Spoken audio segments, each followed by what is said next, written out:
Welcome, I'm Bill Anderson, coming live from the Costa del Sol. I have to say, not living up to its reputation and its name today, but we've had the first rain for about 6 months, so we can't really complain. I'm delighted to be joined today by Myra. If I get your name wrong, just tell me, Myra. Myra Azzopardi. Have I said it correctly? Perfect. Myra, you are very heavily involved in the Citizens Advice Bureau, but here in Spain.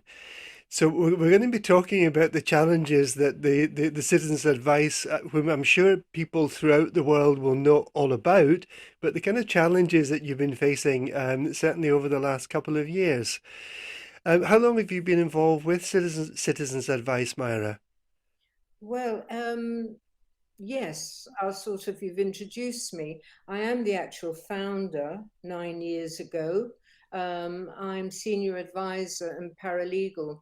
We're a very small team. We're a registered charity in Andalusia, but we deal with Spain and all the islands. Right, So it's 9 years right, since okay, we started with a few thousand, now reached 80,000 plus right.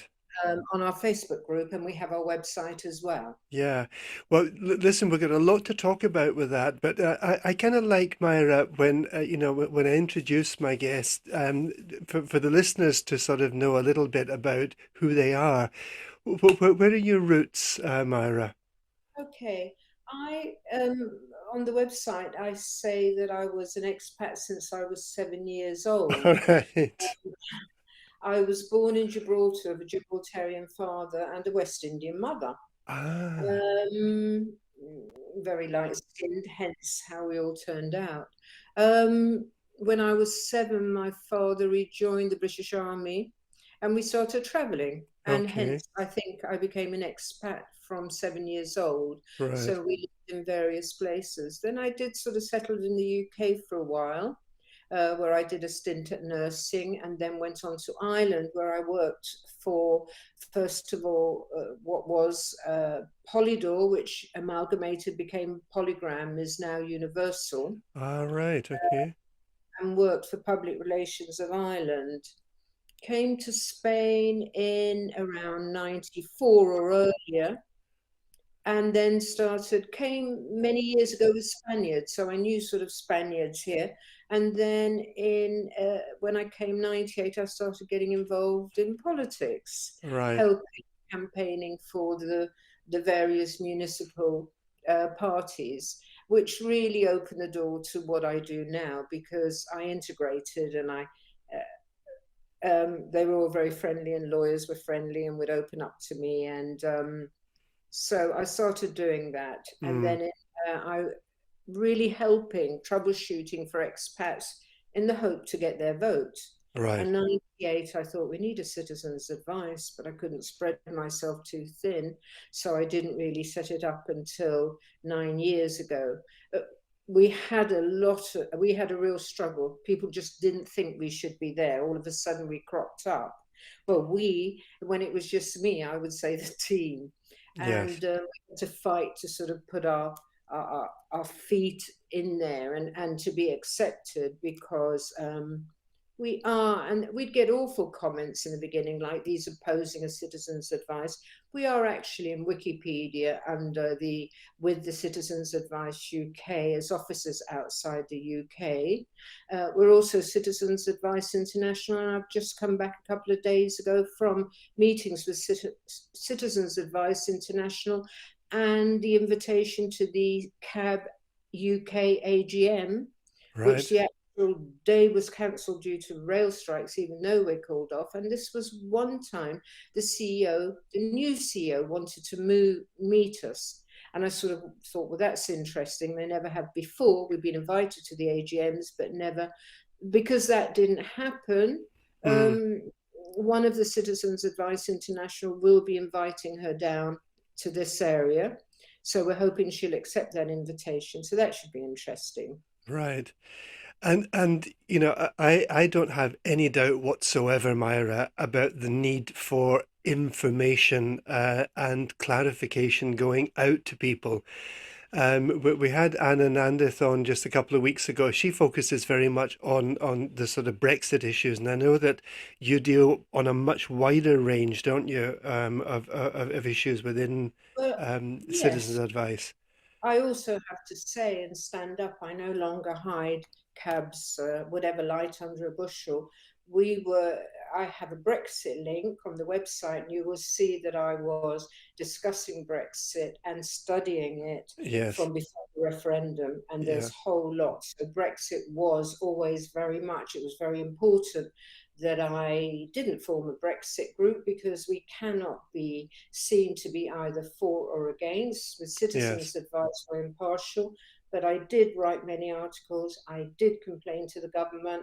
And if anybody ever knew about Brexit, and I'm sorry to say, in the beginning it was me, and then other groups formed and started learning, which is good. yes.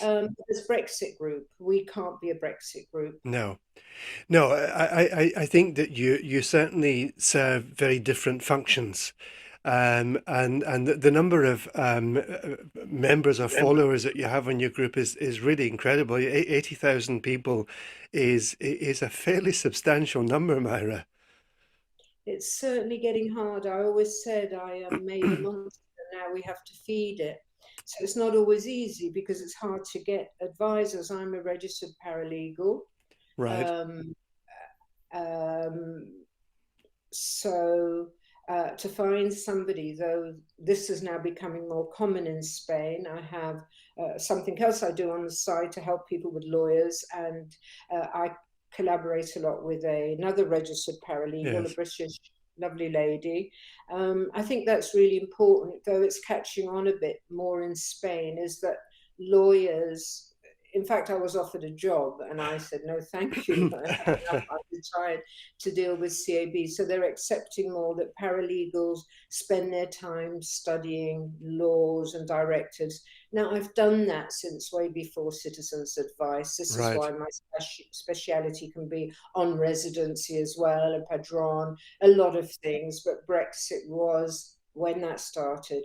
It had to be. In fact, Talk Radio Europe called me up on the morning. I hadn't slept all night. I'm sure a lot of you were all on tender hooks. Sure. And I thought, I'm going to turn the phone off. I turned it back on, and I got a call, and I did an impromptu. This was the day of the referendum. I did an impromptu interview with them. And you could hear in my voice, I still have that on the website. And I was Right. very subdued, very tired.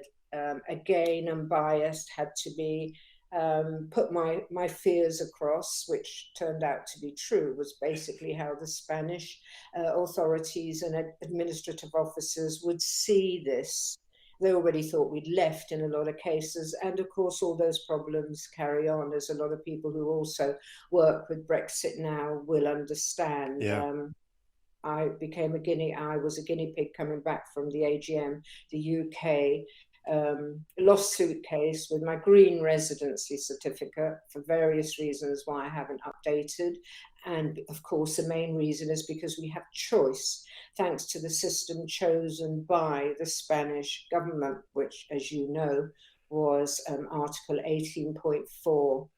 So I do have a lot of struggle with this. I posted the other day about my experience coming through passport control. Can I say? Yes, please do. Yes. The passport chat was great because I had my green residency certificate with my passport, gave it to him. He gave it back to me. I said, thank you very much. And a Policia Nacional, another one that wasn't doing it, had decided to step in the cabin. And he said to me, you're going to have to change that. And I said, no, I don't. Politely, and we started discussing it, and the passport control chap said, if you two want to argue, you can just get out the way, which I thought was quite sweet. And we went on, and I told him about the resolution, which is higher than the royal decree that had given us the option. And he said, well, it's recommended. I said, yes, recommended is one thing, and demand, mandatory, is something else. Yes. So I sort of have kept hold of it because so many people have not been able to update, as you are aware, without getting appointments. And also some people have decided to wait till their permanent residents. Why? Because the Coroner's Office don't understand that they can do it and then update. Yes. So there's a lot of reasons. So I posted on our group my experience and got understanding from a lot of people, and people, somebody who kept saying, well, wouldn't it have been easier and wouldn't it have been kind and wouldn't.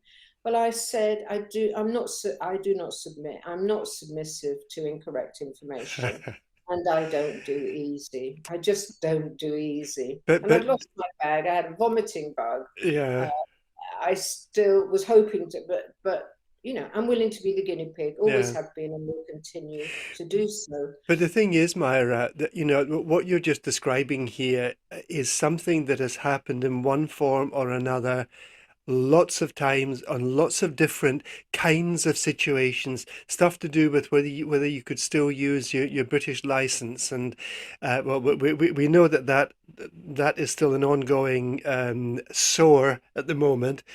But this kind of I don't know, uh, people making decisions, people in authority making decisions as if they're fact. And it's very hard if you don't know as you do, to actually stand up and challenge it, isn't it? Well, it's not difficult for me, and because I'm willing, but of course, we have, and only on our post, and recently, Hmm. um, we've had people, and on other groups, I've seen it today, that are being stamped with the TIE. So the whole thing, we recommend, as a British embassy do too, but they did collaborate. Uh, I contacted them about the banks refusing, they were going to freeze residents Uh-huh. quite a while back, were going to freeze their bank accounts if they didn't get the TIE. So I wrote a letter in Spanish, with the various, trying to make it as simple as possible, politely, with the various resolution, with the withdrawal agreement, links, and gave that was given to people to be able to take to their bank. Some banks responded, some just, how it's like. But the Yes. British Embassy also came in and helped there as much as they recommend it. They do know the law, and they also contacted the banks higher than I could. It has made a difference now. We're not getting Right. those complaints.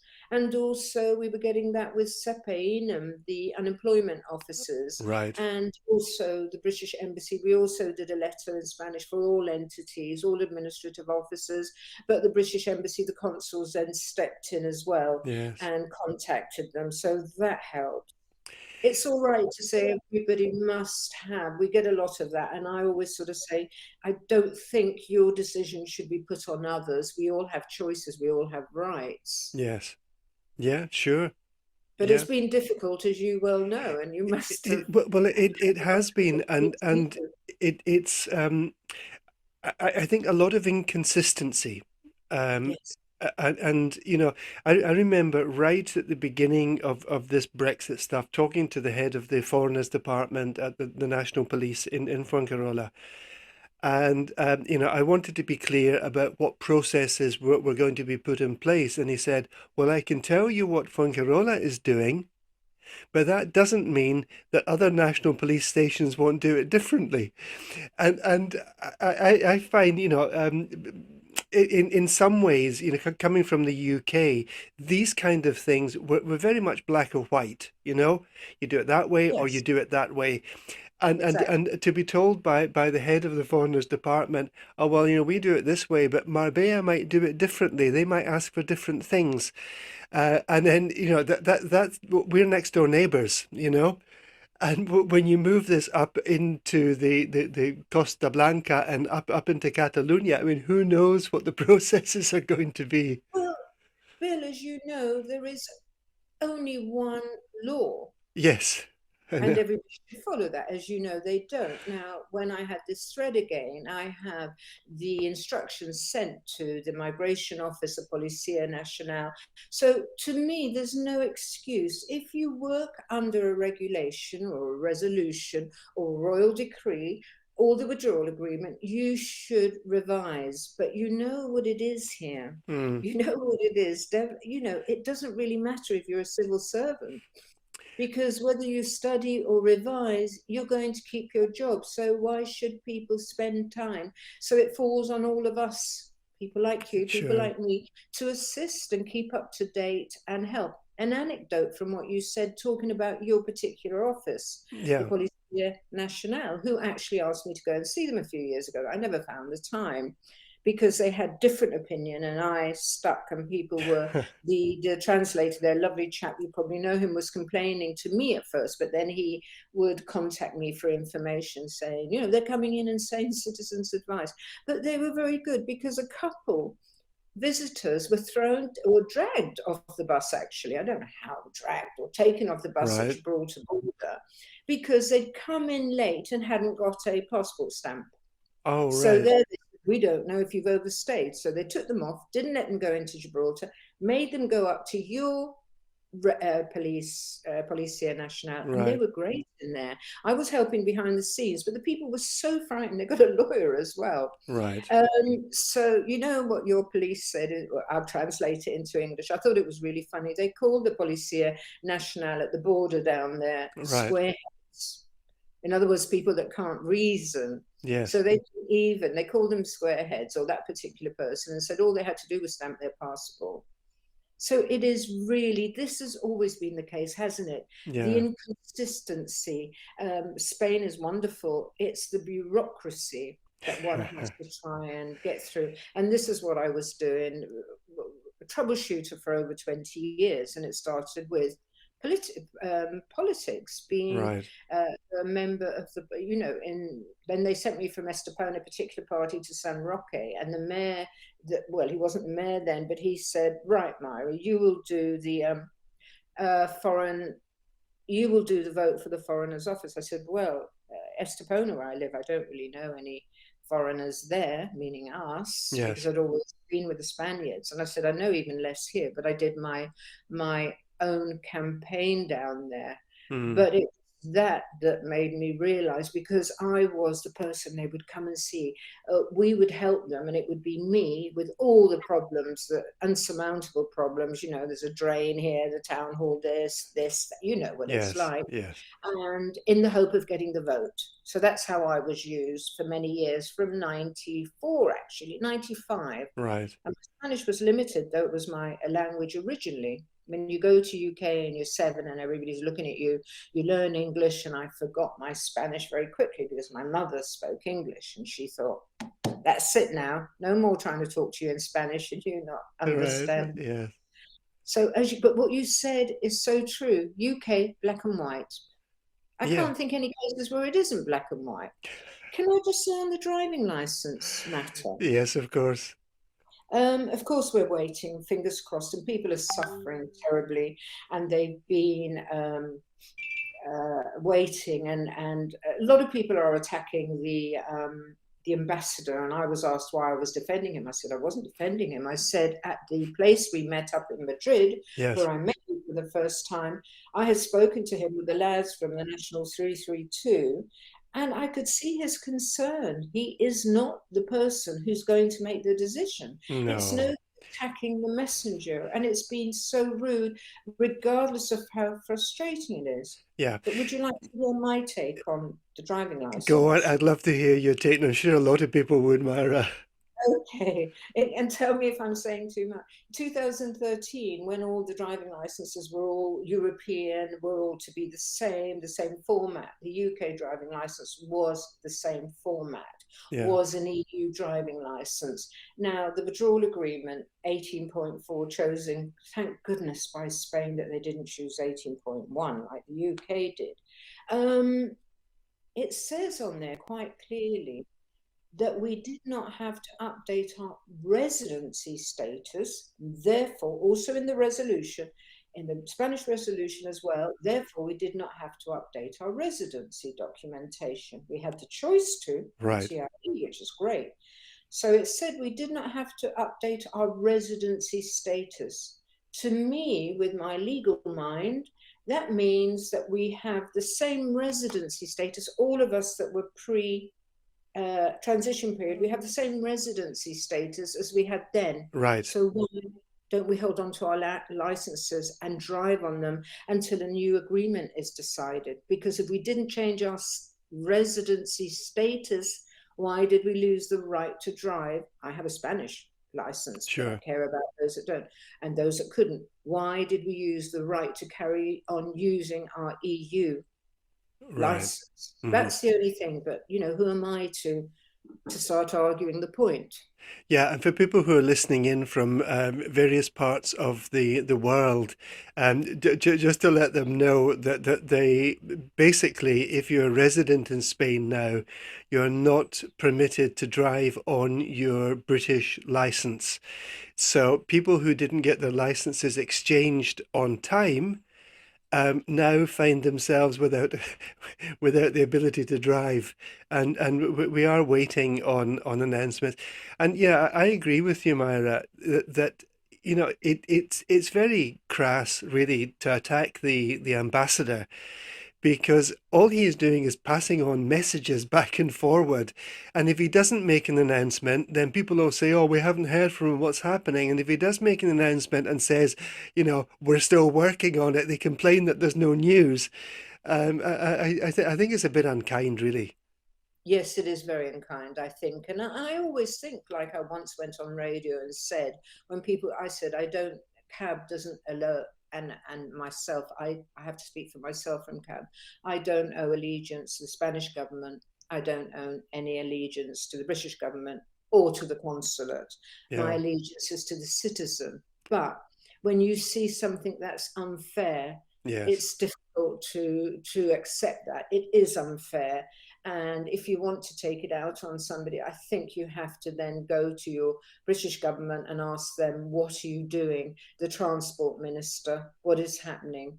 I do think it would be good. I know it's said it's not helpful if people could know a little bit more of the what is actually the holdup, because there is a holdup. There's no doubt about that on the Yeah. annexes, as we're told. But yes, I agree with you. The word crass is a good word. He's not responsible, and I noted that firsthand speaking to him with the boys from the National 332, who are very concerned Yes. about the fines people were. Yeah, and it's even more complicated than just, residents having a Spanish license because there are a lot of people who are non-resident who have homes over here, second homes over here. They have Spanish cars, Spanish registered cars, and they find themselves driving these when they're over here on holiday with their British license. And there's been a lot of problems. I don't know, I can't give a number, but I know of Yes. a number of problems where they've been stopped. And it's like, you have a Spanish registered car, you shouldn't be driving on a British license, but they're not actually resident here. No, and what you said earlier, some people were not able to change on time. I'll go back to the holidaymakers were not able to change on time, not through any fault of their own. They Sure. were all told to contact 061. Well, I had a chat recently with 061, and it was so hilarious. Not really, but it was. And I posted like you because they were telling me things. No, you can drive on your British license. I said, no, you can't if you've been here. So those that have been here from, you can drive on your UK license either if you're a resident, until you're a resident here with documentation, or after 185 days. Right, so That's the 6 months, yeah. duty, and so does the law on conductores. 185 days. Residing here with or without documentation, you should not use your license. And as we know, they haven't been valid for most from the 1st May the 1st. And a lot of people did put their application in on time. When they got to DGTA, they said, no, we haven't got this. 061 didn't pass. And what did you have? A telephone conversation. Very difficult Sure. to prove that. Yeah. And then, of course, the people that have come either just before 31st of December or have come afterwards. Yes. Yeah, So, absolutely. yes, as regards the visitors, we can look at this two ways. Either the Guardia Civil Traffico, except for the ones we know, are not doing their job properly, or we do know, and I wrote about it once, I'm always, I suppose we can say controversial. I do like if telling the truth is controversy, then Yeah. controversial I am. And I did write an article about once the all traffic police having to reach a quota, not well paid, and they had to reach a quota, and they would go out and do their to get their quota at the end of every month. They were complaining about this as well. I Right. see less on the road down in the Andalusia area, and I Hmm. wonder if that has been scrapped. So by doing their quota, it doesn't matter who they take the fine from. Yeah, I mean, to let people know that, there was a time, and I don't know if it still exists, where the Guardia Civil in particular, who tend to deal with the main roads, they had to issue a certain number of fines in the month to get their Yes, full salary, yes. which was bizarre. And so towards the end of the month, you would see roadblocks everywhere, stopping cars and looking for something to fine people for. Well, I'm sure, I don't know how long you've lived here, but I imagine a long time to have got involved and become a councillor. Yeah, So we've seen Spain jump ahead. You know, I remember Spain when it in the six sorry in the 60s, late 60s, it was like being in the 40s. In the yes, 80s, it was like being in the 60s.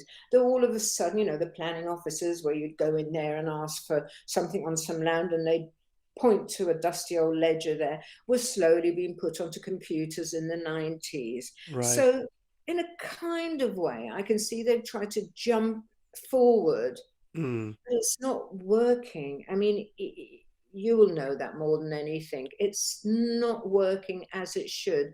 I know no other country where things can be maybe, should, would, because people said, oh, yeah, you're getting like Citizens Advice Bureau on the Brits in Spain with this maybe, should, would. And I said to the team, and you were carrying, please do carry on using Yeah, those words. You have to protect yourself. yes. You can never say to somebody, it is like this. It should be. It could be. It may be because you cannot. Maybe in the UK you could say definitely, but here because otherwise people will come back and say, "Oh, Myra or Sheila or whoever of them said this should be like this." Yeah, yeah. This is protection, and and if they said that Brits and Spain were getting as bad as us, Yeah, Myra, we're going to take a short break now for some ads from the sponsors, and we'll be back in just a few moments, and we'll talk a little bit more about some of the other work that CAB get involved in.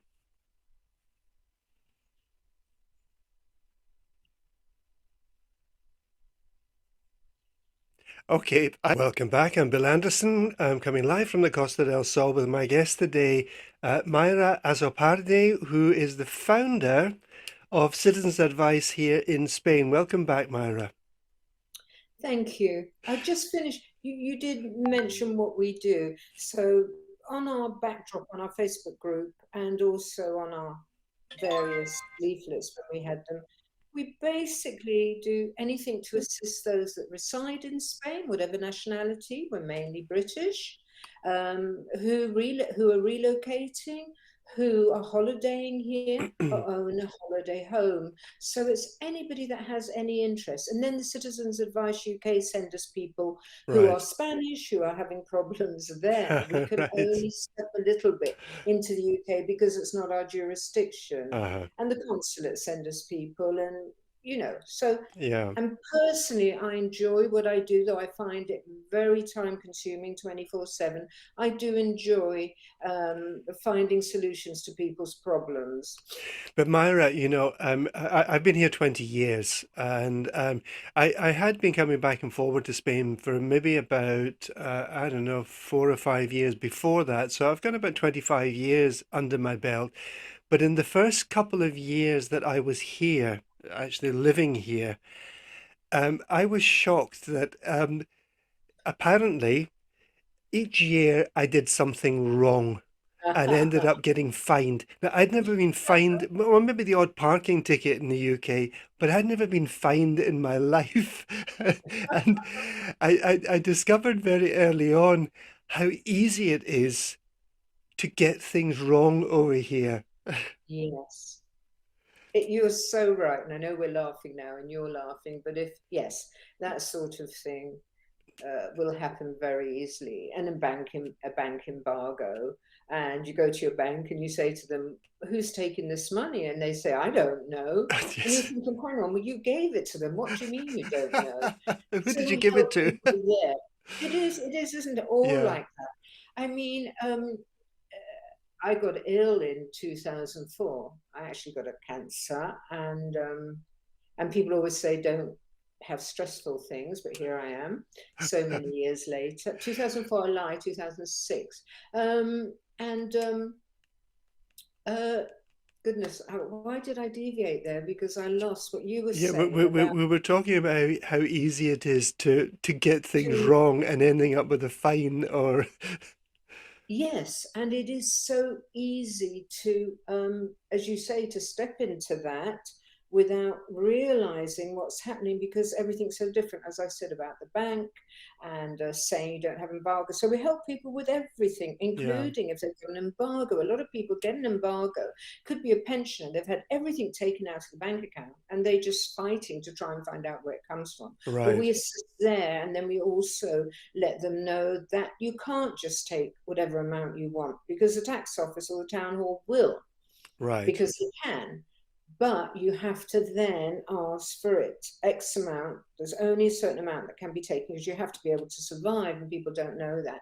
But then you have to, each time, the money is actually not taken, it's retained for usually 20 days. So you have that time to go and reclaim some of right, it. But if it's the town hall and it's to do with your EB or something like that, you have to go every month and say, look, you've taken this, you've left me with nothing.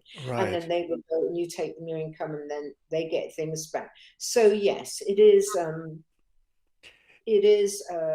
exactly as you say. It's a place to get fined, embargoed, uh, anything. But I think as Uh, Brits, we do need to, and all nationalities, but it is mainly the British. We do have to maybe take some uh, responsibility for knowing that we've not come to England. And the reason I talked about the illness, I remember now so much in my mind, was because I started writing a book. I thought I had 2 years to live. So I started writing a book, and it's not a nice guide, I'm afraid, it's but not. it's still Oh my sitting there. goodness. Some of it still stands today, others don't, but it could still be. And I finished in 2010, but I couldn't edit. If I Right, ever go to it, now we're talking about 2010, more than that years. If I go to edit, I start rewriting. So I just leave it. I just right. can't edit it. No, But right, but it is as things were at the time that you wrote it. actually, I thought, well, that book is no longer valid. But when I looked, it is, because Yes, some things have changed and some haven't. And it was really for the help with new people relocating to not fall into what the pioneers fell into. A lot of things have changed. We know that. We can talk about notaries. We can sure. talk about much change, but there's a lot of things that, as you Mm. say, haven't. So, and again, it's never going to be published because if it's published, I'd probably have to leave, and I can't edit. So No. that's So, Myra, I'm going to put you on the spot here because I know that you're not afraid to say what you think. Do you think that, you know, that there are problems here very often with Brits? We're talking about Brits, but it happens with other nationalities too. Because we're naive, because we don't do our homework, or because we feel a bit entitled and that things don't apply to us. everything you've said. Every okay. Entitlement is definitely a big one. There's a feeling of entitlement. People don't do their homework. Everything you've said, but I will stand up for some of the people who Brits sort of, I've travelled all my life. When they go abroad, they think they're going to find things much as they do at home. Yeah, And I think there should be a notice at Heathrow and all the airports saying, you are now leaving the UK. Wherever you're heading to, it is not the it's not the UK. UK. And Yes, things will absolutely. be different. They Yes. need a banner, don't they? But people are still doing it. And the other thing is this trust. Oh, well, so and so told me that that lawyer or that person or that professional, it's this sort of trust that I don't even think you would have in the UK. I'm not saying all, some fantastic lawyers here. And Yes. it's a shame when they're berated because of a few bad ones. And there's fantastic professionals. But if you do, it's like horses for courses. If you don't know who you're going to, Yes. because somebody might have had a good job done on uh, goodness knows what, and he's not a penal lawyer. Why are you using him for a criminal case? Exactly. Yeah, I mean, but we're used to that in the UK. You know, there are some lawyers that specialize in, I don't know, conveyancing, for example, and yes, that's what they do. So if you get arrested with a pocket full of cocaine, you don't go to that lawyer. but they do. And because somebody recommend in my book talking about that, I put, don't tell me your lawyer's your friend. Because if you're staying here, just tell me the last time he invited you for Christmas dinner with his family. Yes, This is the other thing, is that we tend to be a bit gullible. right. Oh, my Lord, my friend, because, I mean, nothing against, my great grandmother's Spanish. I have blood from everywhere. So I have Spanish blood, but that doesn't mean that I have to not understand when things go wrong. And Sure. you have to be careful that some businesses look for the expat. Why? Mm. Because we're easy bait. You did say an honest, we can be easy bait. And another thing that happens here with certain professionals is when they make mistakes because they are not the conveyancing lawyer or they're not the criminal lawyer. Well, they can't really take a case and not criminal lawyer, but they'll try to go so far. Is to say one of the good ones is, oh, the law changed. When people tell me that, I say, Yeah, yeah. please ask me what law and when it changed. It's Yes. not true. I made a mistake. I'm sorry. Yeah, But yeah, it yeah. needs to. I mean, I'm going on to a venture to do with a place in the sun where I did sit on the hub a few times. Maybe I said it as it was and they didn't sort of invite me Right. back. Yeah. But I think people need to know before they even come out here. You must understand, because it must come to you, that every single day it's still going wrong for somebody. Right. Um, okay. Dave has lost the sound at this end, but I think everything's fine from our end, Myra. Look, we've only got a few minutes left. Oh my goodness. Okay, but I have to put you on the spot again. Gibraltar. This is your home turf. What are your views on the whole Gibraltar situation? This little sort of peak on the bottom of Spain pointing towards Africa that is forever England sort of thing. Okay, I will be totally honest with you. Because again, I'm born in Gibraltar. If I go there, they'll call me La Inglesa, they'll call me the English. But regardless of that, I also lived in Ireland for many, many years and wanted to see a nice island, my personal view. And I also thought, well, Gibraltar is a peninsular part of Spain. It should be Spanish. But two things here. One is it was ceded in the treaty, as you know, Yes, many years ago. It was ceded to the UK. So it would have to be done in a way that, you'd have to negotiate a bit like the driving license thing. sure.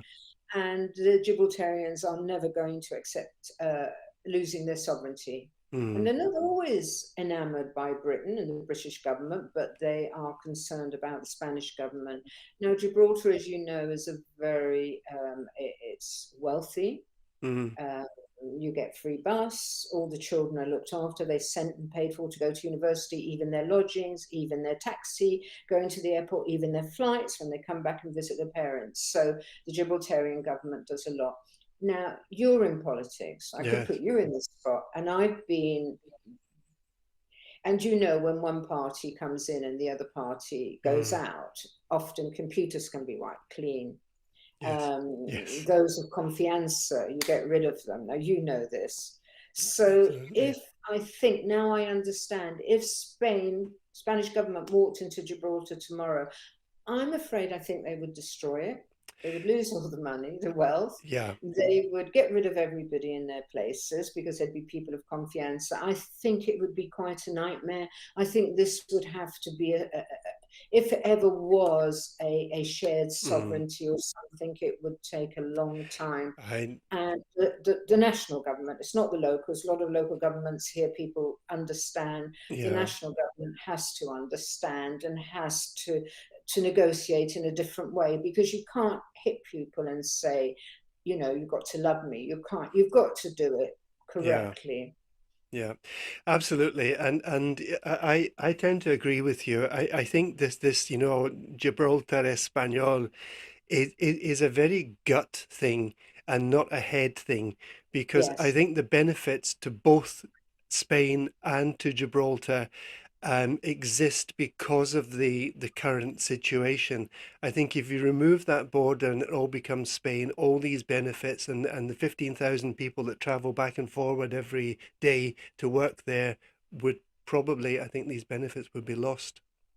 Yes, I do very much. And I'm sad to have to, because I'm one that always thinks countries belong to, but then Spain didn't always had it. It was Moorish for longer than it Yeah, ever sure. was Spanish. Yeah. So very difficult. And I, even with friends, when I was active, you know, I Uh, just worked 24/7. And when the fishermen's problems, I would get hit on it. yeah. And I said, "Hey, this was not my fault."